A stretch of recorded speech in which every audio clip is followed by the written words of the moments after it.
J'ai œuvré de même aussi. J'ai connu la fonction d'ambassadeur à Vienne. Mon ralliement à l'empereur en 1804, outre un bâton de maréchal d'Empire, m'avait propulsé gouverneur à Hanovre.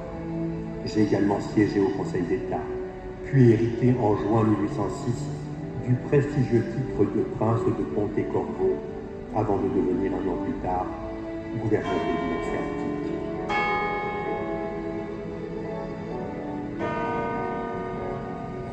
À l'été 1810, alors confortablement installé dans mon appartement parisien, on me fit une proposition de plus inattendue, celle de présenter ma candidature à l'élection du trône de Suède.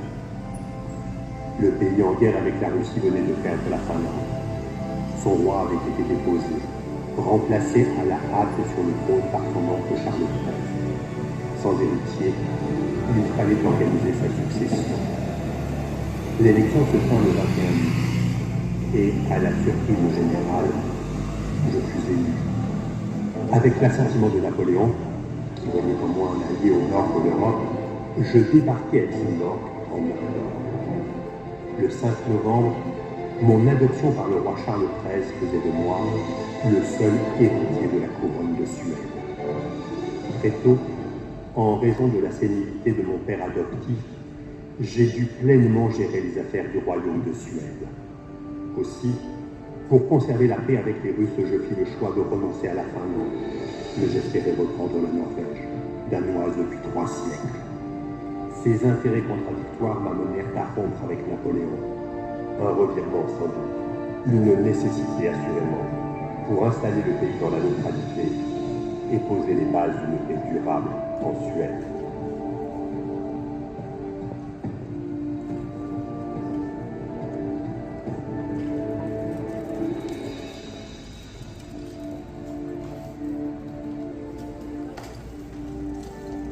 Le 5 février 1818, à la mort de mon père adoptif, moi, l'ex-maréchal Jean-Baptiste Bernadotte, palois et roturier de naissance, devint roi de Suède et roi de Norvège sous le nom de Charles XIV Jean de Suède.